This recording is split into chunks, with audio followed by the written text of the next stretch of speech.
Welcome to the next tutorial about databases.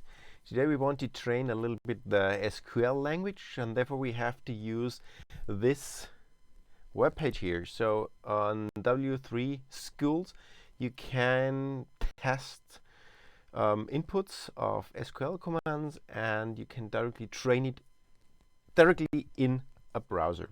So therefore let's start with the first tasks. And let's do a little bit of SQL.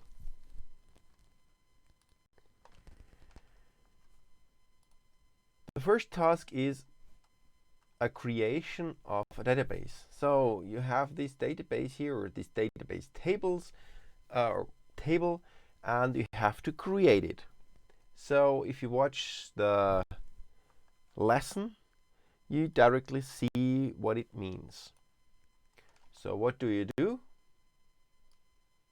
You have to write create table students, and then you have to define the different attributes which are the columns. So the first one here is ID, and let's say that we have only numbers, therefore we have an integer, and it is the primary key. Then we have here the name. So name in our case is a character set. So character of, let's say, the maximum name size which you can use is 50 characters. So let's say we have 50 characters. And we always have to define a name so that the element is not allowed to be 0 or null. Then we have first name, and again we have a character set of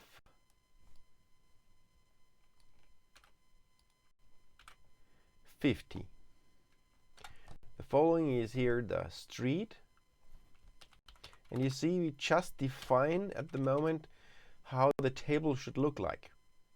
So let's say that we have a character of 150, and it's even, again, not null. And then the next one is the street number, and here is now you have to decide, do you expect that all street numbers are just the numbers? Then you can use an integer. But the problem is, in most cases, that a street number or a house number in most cases also can have a letter like 5B or 10C or whatever, or can also be 1.5 or whatever. So they are strange things, and this is what you should keep in mind, that there are always some special requirements, and you should keep the database as open as possible. So here we do the same. We use a character array or set of, let's say, 5 elements, and again it's not null. And then we have the zip code, and here's the same problem. So in some countries you have really strange zip codes. In Germany you have just 5 numbers. So I again use character. It makes it a little bit more complicated to search and to compare, but anyhow it works, and therefore we use character here. Sorry, you have to write null here. So, and then we have the town, and each time the problem is if you have to change later on again. So therefore we directly take 150 here. Oh, let's say 80.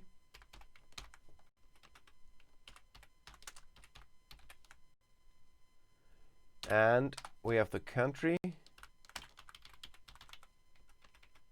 And the country here we take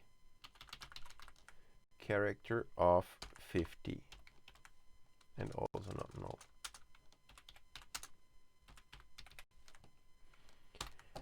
Usually you have to end your statements with a semicolon, so therefore we do it here. It's not necessary in this online, let's say, language interpreter, but you should directly train it, so always end up with a semicolon, and then you can run your command. And if you watch here on the right side, then you have now a table of students with 0 records.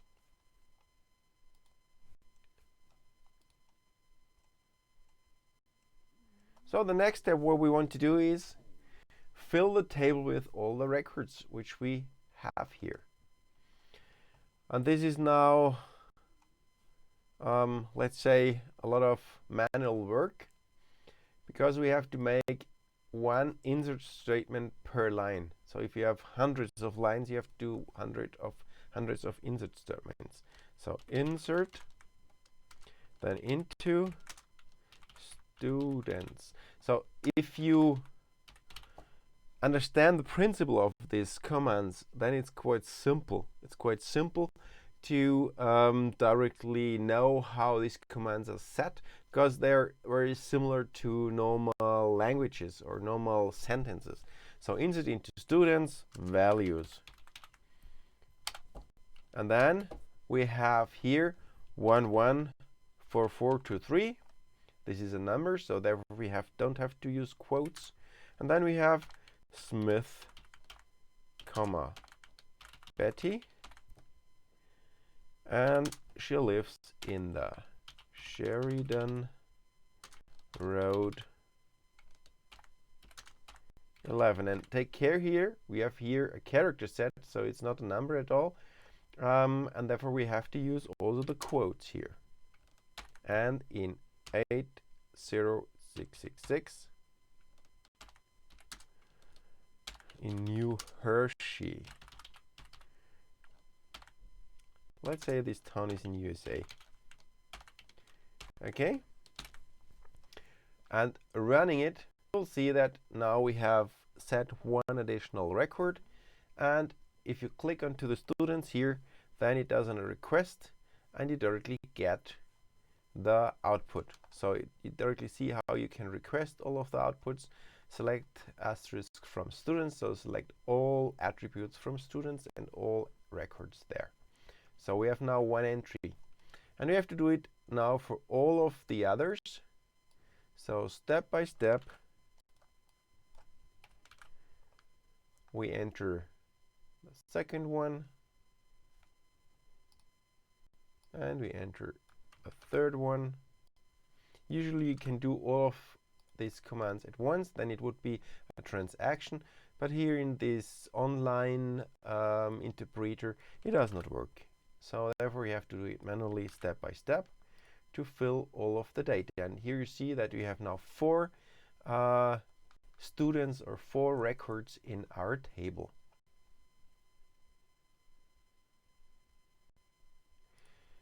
So let's enter also the last 2.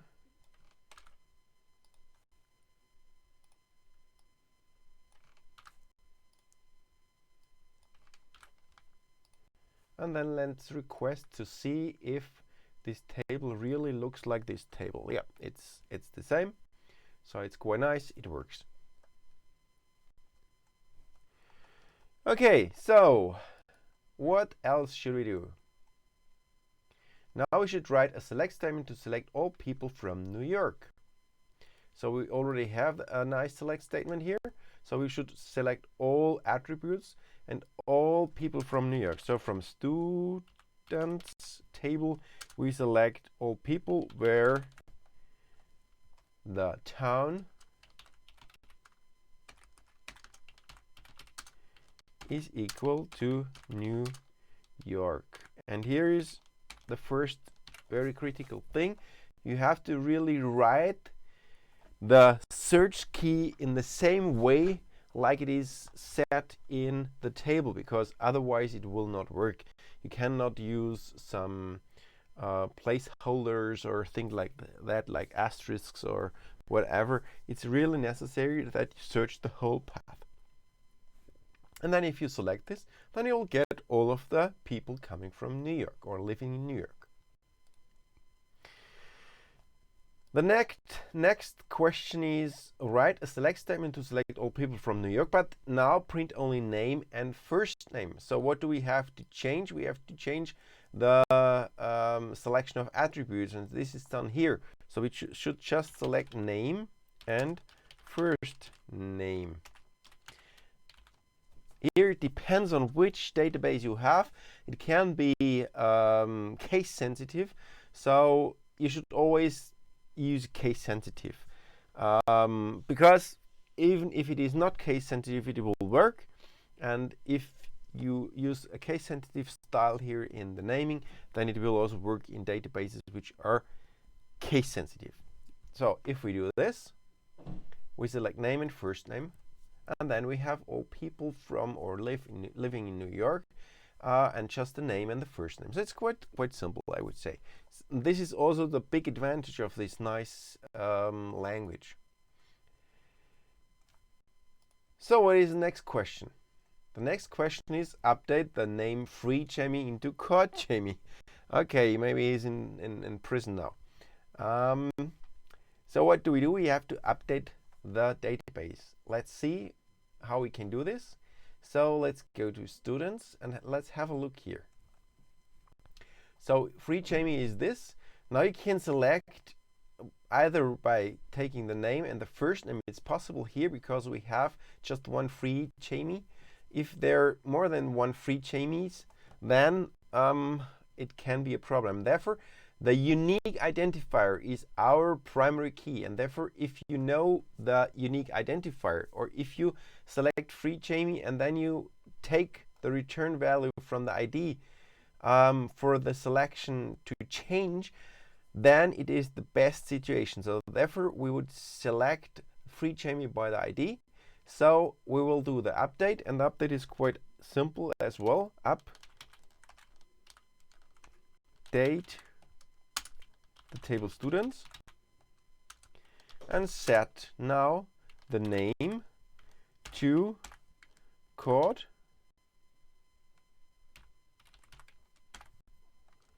and you have to define where ID is equal to 104446. And if you do this, and if we select again the students, then you will see that it is changed to caught Jamie. So again, you maybe haven't seen it. So the update command looks like this. And you can run it again because it overrides it. It doesn't asks for what is before, and then you have made changes to the table. Okay, so update students, set name caught where ID is 104446. So what is the next question? The next question is you should return the maximum ID. Here we use now a select statement again. And we want to get the max. Therefore, we use these functions, which are also available in the SQL language. And then we use max ID from the table students. If we do this, then we'll get that the the maximum ID which we find there is 114424. Okay, so what's next? Update Alaska in row of right chain to USA. Same like with caught Jamie.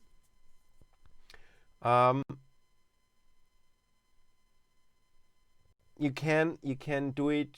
You can do it again with a selection of combination with AND, so that you select right chain. You can do it if you select the ID of right chain, or you can say, okay, Alaska is now country, so let's change all of the entries of Alaska to USA, and this is what I want to show you. Therefore, we write update students set country equal USA, where country equal Alaska. So in this case, we change all of the Alaska entries and we convert it to USA. And if you request this again, so now you see at each position where we had the country Alaska, we have now USA. So you can do all the changes in one step. If you do selection, and therefore this is difficulty. If you really want to just change one single element, then it's always best case if you use ID. If you want to change a complete set, then you can also use things like the country change, which we did. Okay, so delete the record of Blair Gregoria. Blair Gregoria is here. So let's delete it. Deleting happens or works if we do delete from students where name is and so on. Delete from students where name is equal Blair and first name is equal Gregoria. So this is one possibility. Another possibility is if you use the ID again, so 104432, for example. Or you can, I also want to show you that you can use nested combinations. It doesn't make too much sense here, but it shows, directly shows what is possible. So you can make ID and it should be equal to, and then you can make a new select statement. Select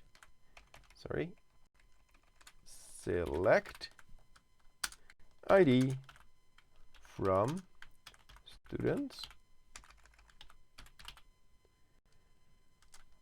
where name is equal Blair and first name is equal Gregoria. And you can continue and street number and zip code and town so that you get a single unique identifier. But you can use a select which returns exactly one element and you can assign it to this so that you say compare it to the ID. It's not an assignment, it's a comparison. So compare it to that, and if it is like that, then delete it. So if we do it, we affected one row, and if we open again, then Blair Gregoria is gone. So you see there are a lot of different possibilities. The different possibilities also help you if you want to do reassignment or rearrangement of this table.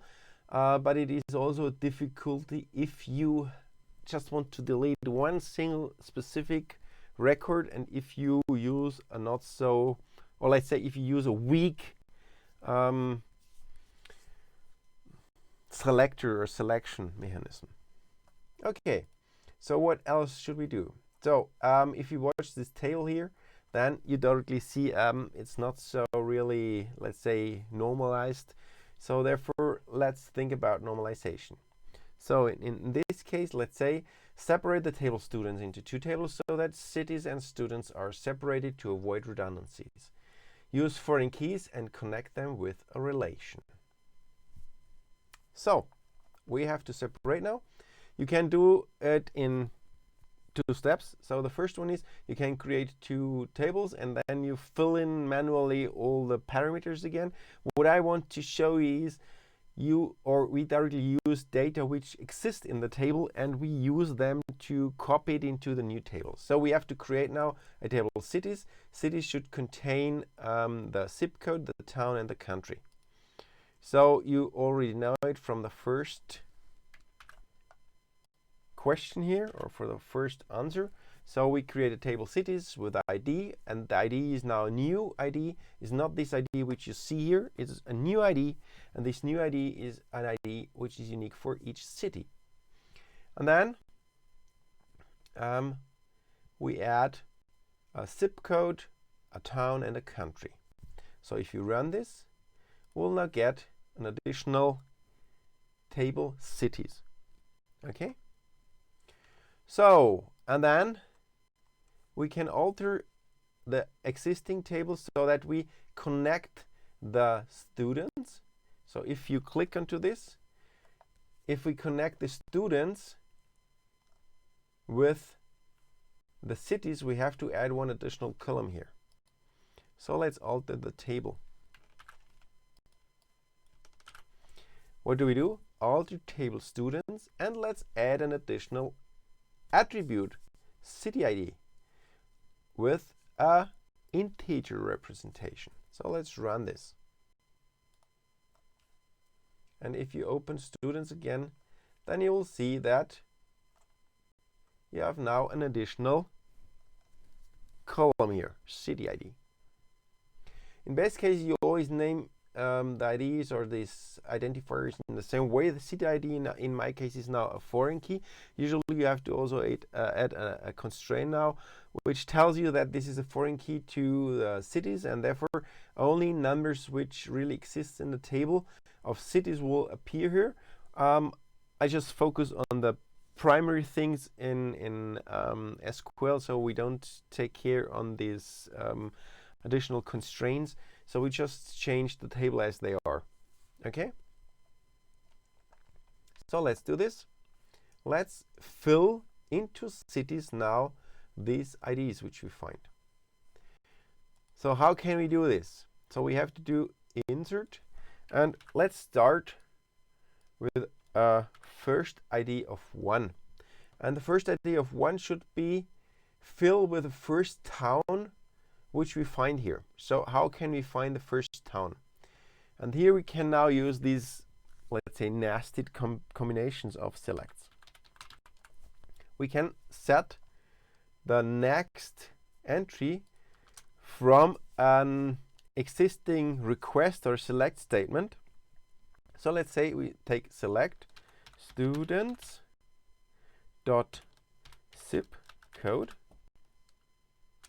from students where students ID is equal, and then we have to select that we want to find all city IDs, and we limit to 1 so that we get the next city ID which has not yet a city ID here.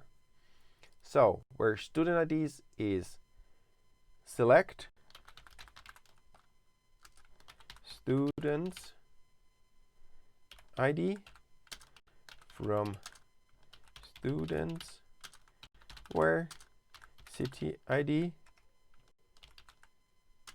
is null, and limit 1.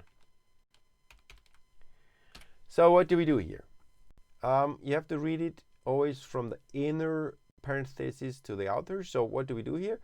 By the way, I use here always this dot naming, so that you have the name of the table and then the attribute of the table. In normal cases, you use this if you have joins, so that there are more than one table here which you combine, which you join together, and then you can select the individual attribute from the individual table by this dot representation. Here I just want to show you, and therefore it doesn't matter. You cannot use also ID here instead without these students. But what do? We select the ID from students where city ID is null. So we take all of the students where, or all of the records where the city ID is still null, and we'll limit to 1, so that we have to enter here white space, so that we just get one of these outputs. So we get the first one which we find, and we select this ID, and this ID is then used here so that we get the zip code according to this ID. So take the zip code from students where the student's ID fulfills this return value. So the first one which we find. And this we can do now for all of the entries, because as long as we do not change our table, it will always find the first one. But the next one is, of course, the town.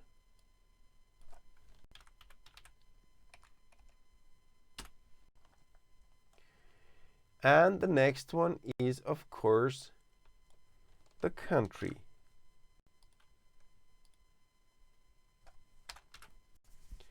Okay, so with this, we start with a 1, and we select from our existing table all of the others. So let's run it. We change it, and we see cities here. So we have now the city of New Hershey, zip code, country USA, with ID 1 in our new table. So what do we have to change now is we have to change students. We have to change students, which means that we have to change here the city ID for New Hershey. So the next step is we do a change in the students. And I write it again in one step. So again, it's a nested selection. So what do? Let's read it from here. We select the max ID from cities. So it's the one we have entered here. We take this ID to select the town, and we use now this town to select the individual city ID which we change. So the city ID is now max ID of cities. So from the cities we take the max ID, where students town here is the according or related cities town from our cities table. And with this we change all of the entries where New Hershey was set, so that we change all of the settings here in city ID where the town is New Hershey. So let's do this. And if you run this, then you will see cities keeps this New Hershey, and students has now this one from the ID. And this we have to do now for all of the cities. The only difference is now that we can use, for example, a calculation of the next ID. Because now we started with 1, but we now can add 1 to the max ID to get the next ID. So for the next entry in cities, we add 1 to the existing max ID. So you can also do calculations here. And then we do exactly the same what we did before. It's always the same call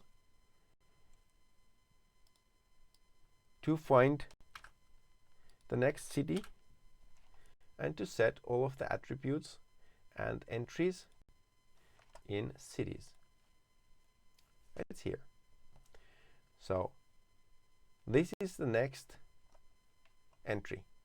I have a typo here. Should be called Blaustadt.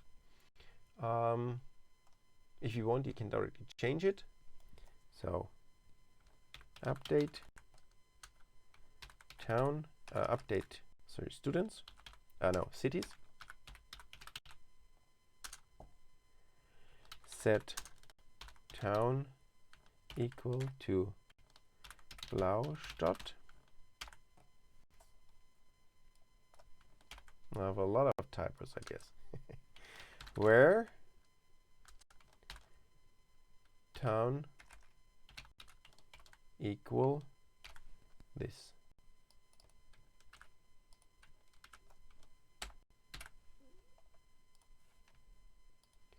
And if you do it, then it's totally repaired. But we have to finish all of the students' entries. So we have to now set Blaustadt here. First of all, we have to also update here so that we find it in our towns.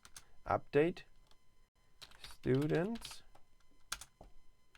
set town equal Laustadt, where town is this one.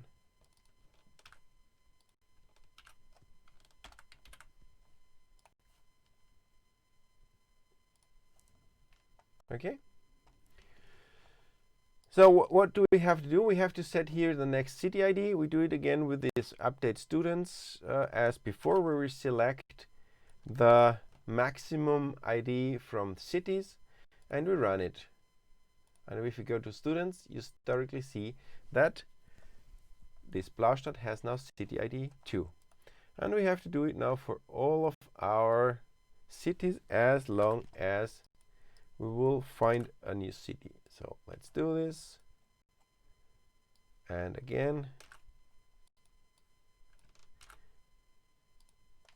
So what do we have here now is we now have New York, Blaustadt, and New Hershey.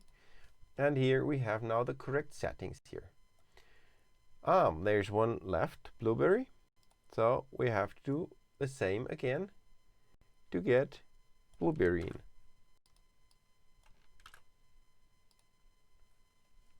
And update.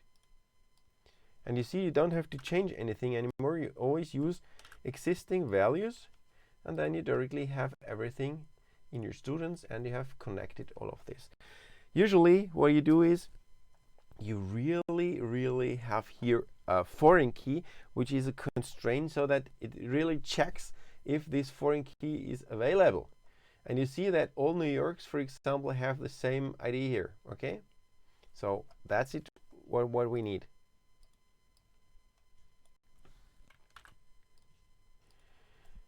The rest is we have to alter this table now. So we have to drop the attributes here. And this can be done by alter table students drop column and then, for example, zip code. The problem here now is that this online interpreter is not able to do that. So you will get an error and it will not work. And if you look here, you will still have the same output. And that's a pity. So therefore, I just can show how it would look like, and it will work in real databases, but you cannot really delete things here. So I'm sorry about that. But this with this alter inputs, alter table students drop column zip code, then alter table students drop column town, alter table students drop column country, you can do all of these drops in a real database. And with this, you have now the changes so that you have it available. And then we have to think about which changes might also avoid redundancies to get a better normal formalized situation, and then we can draw the Erm diagram.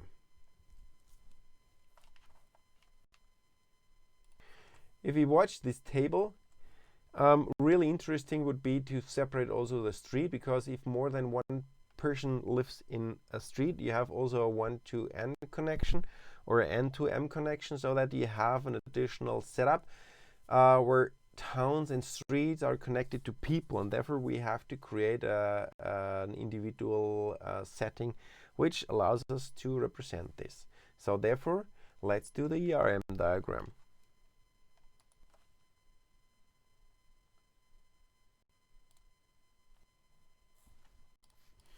So if we draw the Erm diagram as it is at the moment, we have two tables, students and cities. The students table contains the ID and name, first name, street, and street number.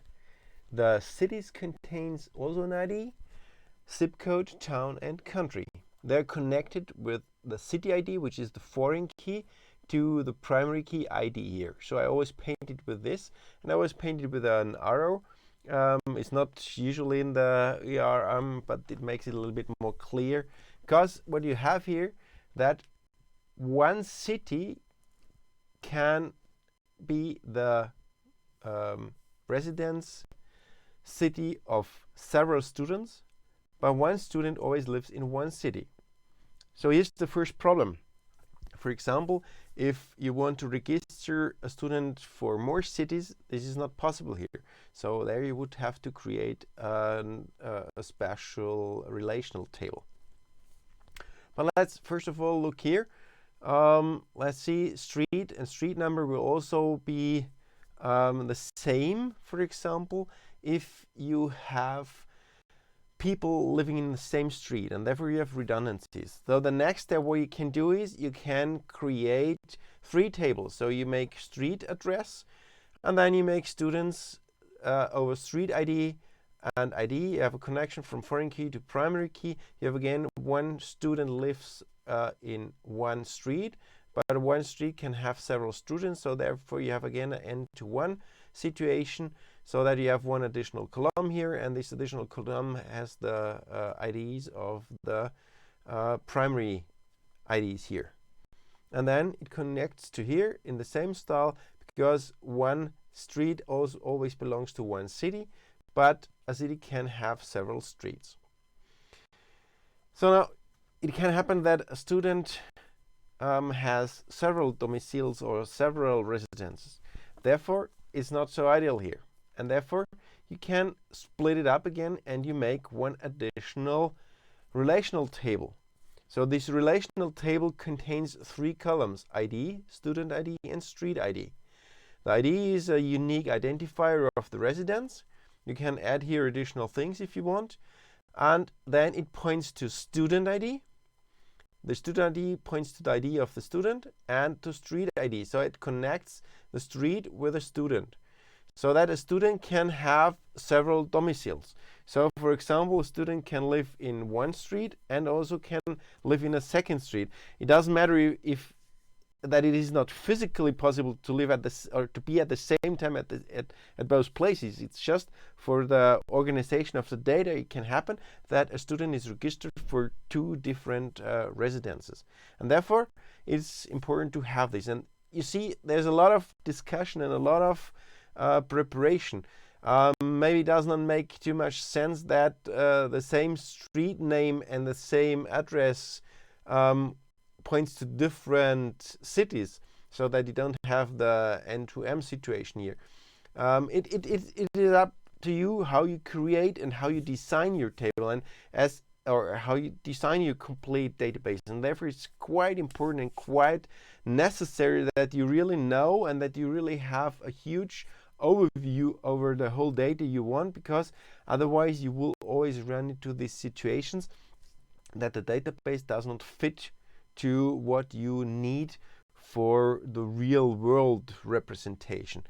A simple sample in the history of Germany was that zip codes originally had just 4 numbers, and it was only one zip code was assigned to one city.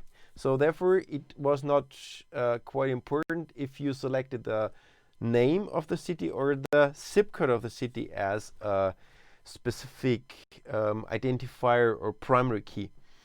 But as they changed from zip codes of 4 numbers to 5 numbers, and as also a city had more than one zip code, so that for example Munich has a few zip codes, then it's really dependent on, because now Munich cannot represent the different zip codes anymore as a primary key. So it changed now. So this relational dependency changed, and therefore you had to use the zip code as an identifier, as a primary key to identify the city. And this was a classic error where the reality changed, and you had to change the complete database if you not already had the right primary key settings. So therefore, you have to think a lot about these Erm diagrams, and therefore you have to do a lot of design work if you really want to create a huge database.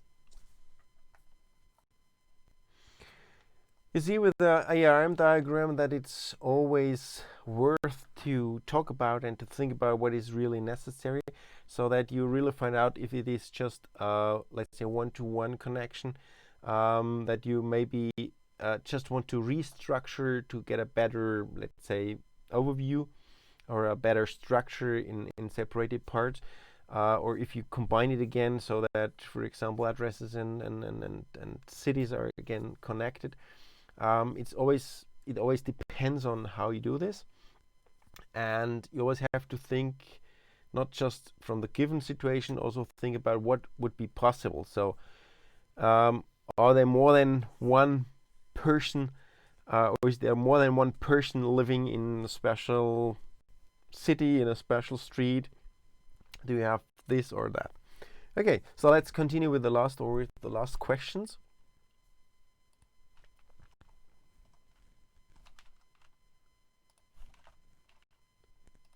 So the last question is add an additional attribute gender to the table of students and fill it with the individual gender F for female and M for male. We still have this not so nice separated table, so we just add it here instead of having two tables where, for example, the zip code, town and country is split off. So let's add it here, so we already know it, how to do this. So we do an add-on. In this case, that we do an alter table of students, and we don't drop. We add an additional attribute gender, so an additional column gender, and it's a character. You can use var character, or you can use also character of 1. And if you do this, you'll see that there's a new column there.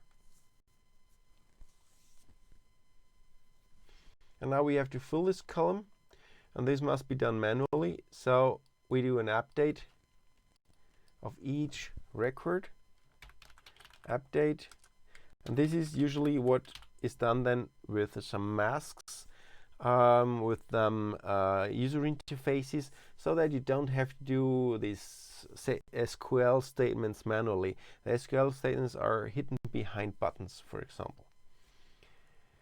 Update students set gender equal to F, where name is Smith. And here's a problem: you always have to use the small or this lowercase f, so that if you mix uppercase and lowercase, then you will have problems to find it. Or you search for gender if it is uppercase or lowercase.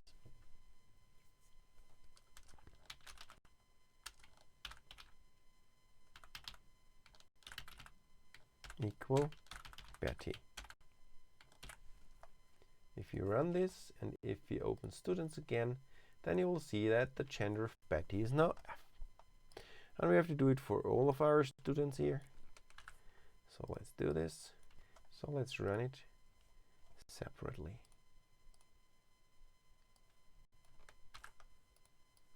Usually you can do this update with one call, so that it is really a transaction.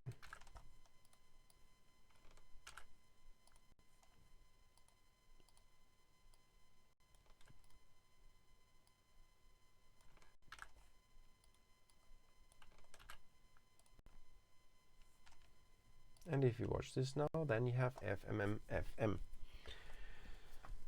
So I guess that's it for today.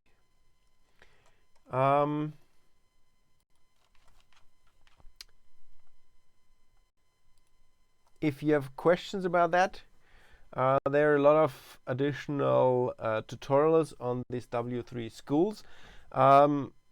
You also find there a lot of explanations, so please look at this. You will see a lot of advertisement around, therefore it's not so nice for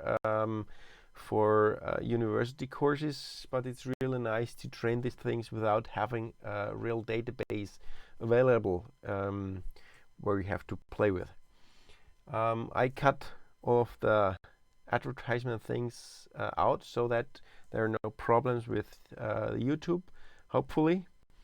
I have no access to this advertisement. I don't get money from that. So therefore, I just tried to delete all of these things. If you run it, you have to deal with this advertisement. Okay? So I have a lot of fun with playing with SQL. Try a few things. So also change things which you want to change in the table. Create complete databases. You can train with it. And if you have this, and if you have, for example, Microsoft Access, or if you have Postgres, you can directly use the same things.